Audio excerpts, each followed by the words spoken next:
All right. First and foremost, let me say thank you to Dick Dawson, who just reminded me that we had our same backup settings from last time, meaning this was going on both channels. So thank you for that. I have corrected it. So for those of you watching us on downtime, you've had more than one surprise today. And just in case Mr. Dawson is not watching, let me give him a quick shout out. All right, my name is Nick Suter. This is the rundown. We have breaking news. The House Ethics Committee has released its report on Matt Gaetz. Now, we're going to discuss for a minute how and why they did this, how and why it's important, and what this means going forward, which, by the way, potentially is really quite nothing. Why is this a big deal? And that's a fair question, and I think that's a question the committee struggled with, and that's something that we had a discussion on before going live with it. First of all, if you'd like a copy of the report, you will find it on our Discord, a PDF copy of that. The report says roughly what we expected it to say, which is a lot of very terrible things. Let me see, on April 9th of 2021, the committee began investigating a series of widely reported allegations against Representative Gaetz. This included him showing pictures of 17-year-old women that, I banged that. Something literally along those lines, saying that on the floor of the House. They were asked...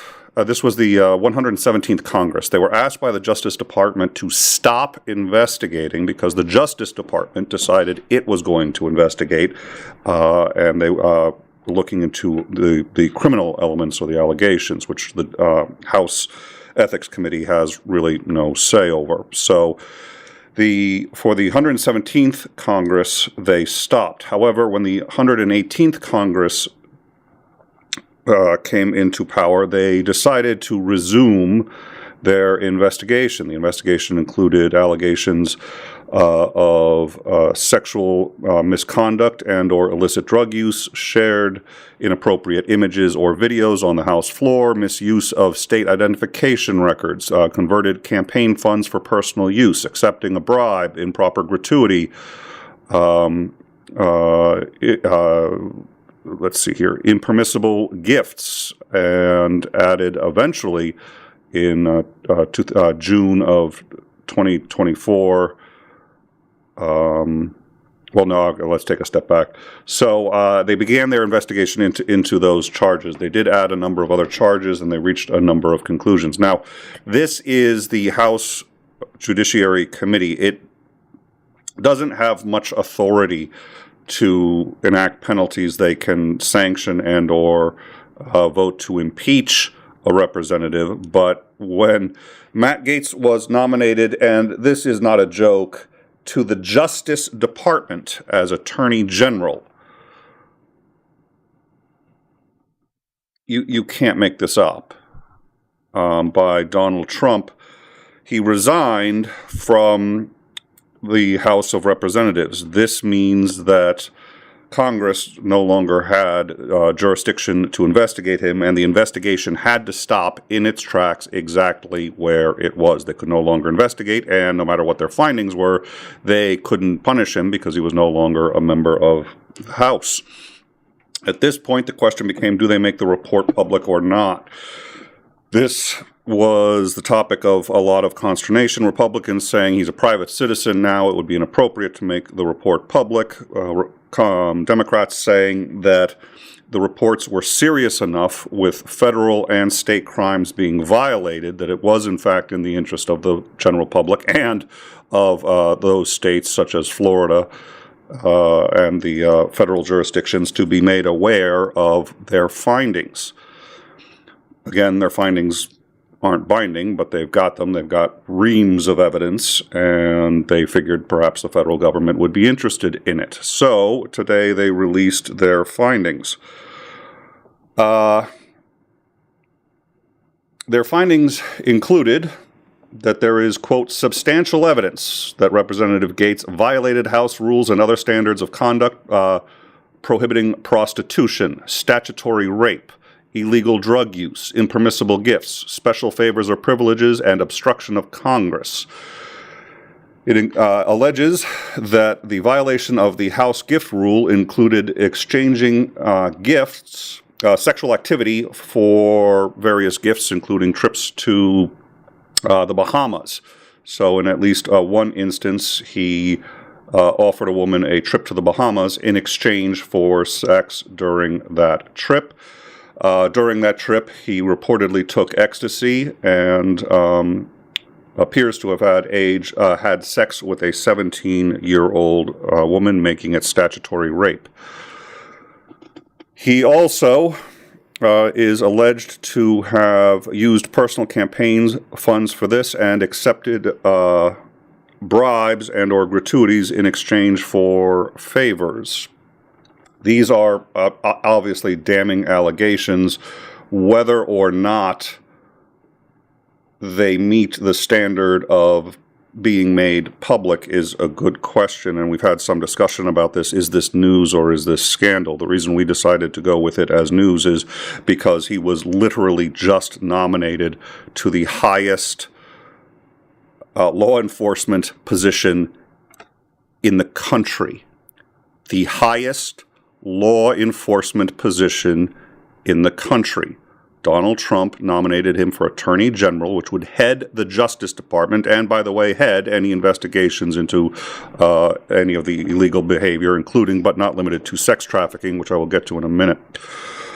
He is a private citizen, and I believe that, and we've talked about this on In Time, I've watched lynchings, not to put too fine a point on it, but we've all seen them when the mom cheerleader doesn't like that her daughter didn't make it on the squad, and she creates multiple fake Facebook accounts and drives the head of the cheerleading squad to suicide. That is a lynching, and I'll stand by that.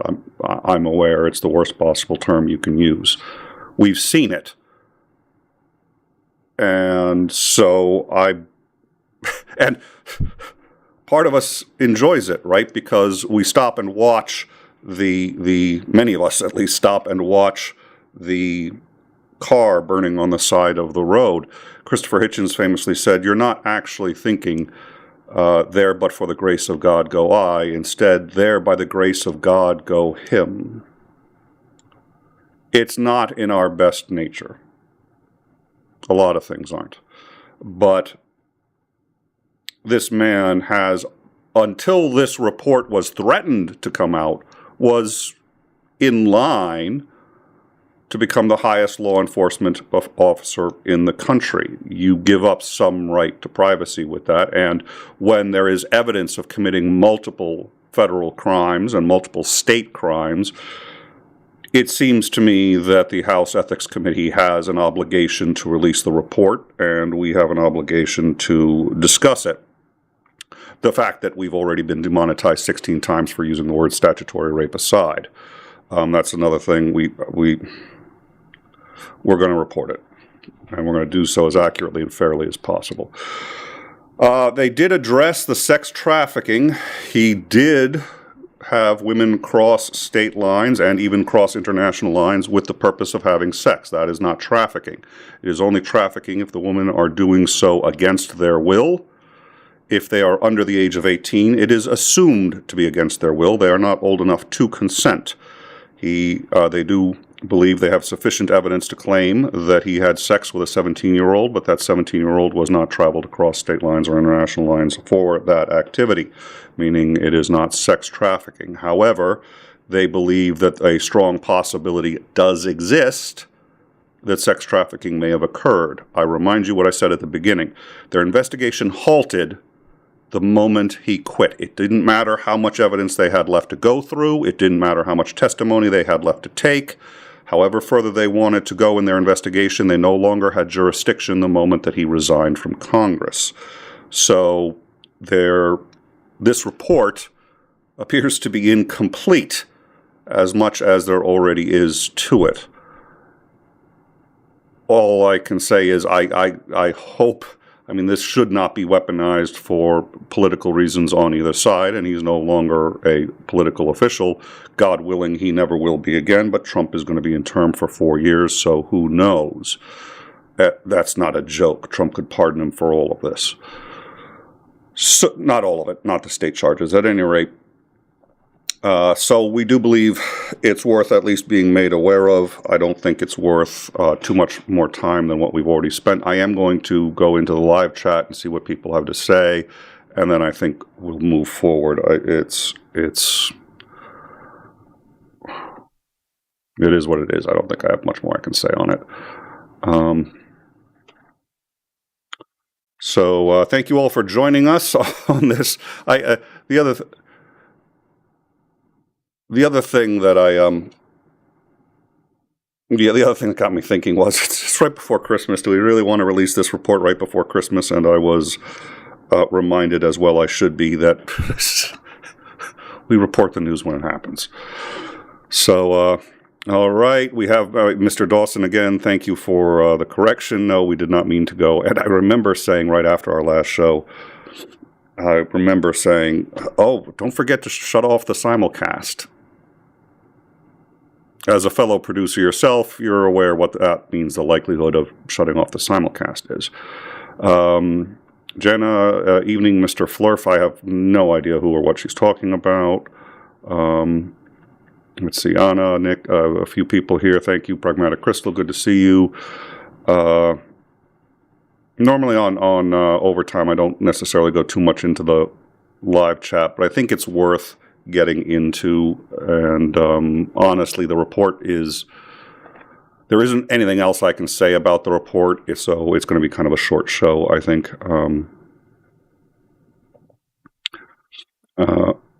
Yeah, it like I said, and sorry, my cocaine expenses were unexpectedly high this month. Can you give me 10% off to cover the difference? Yeah. Yeah.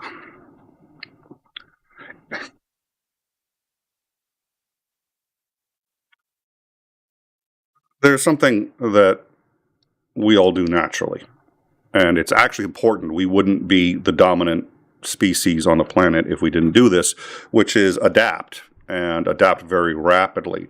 And we're in constant need of something to be in opposition of. So here in the United States, we've gotten comfortable enough in our position in the world that we really don't have a lot of external enemies, so we create them internally. We do this naturally, and it becomes Republican versus, the greatest threat to this country is the Republicans or the Democrats or whatever, and we'll feel that way until there's a common threat to unite us against that threat.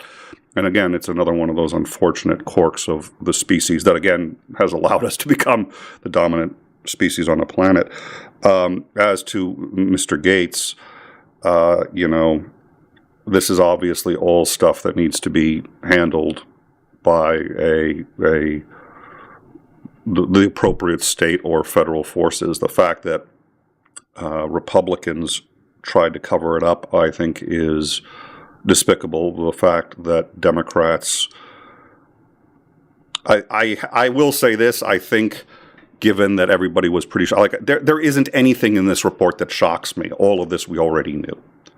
It just has it down in paper. And the fact that Trump would consider him for Attorney General, head of the Justice Department, I think that's worthy of consideration. Anything short of that, this is a man who obviously has significant issues, and I think I'm being very polite. It's very hard to. I'm going to move on.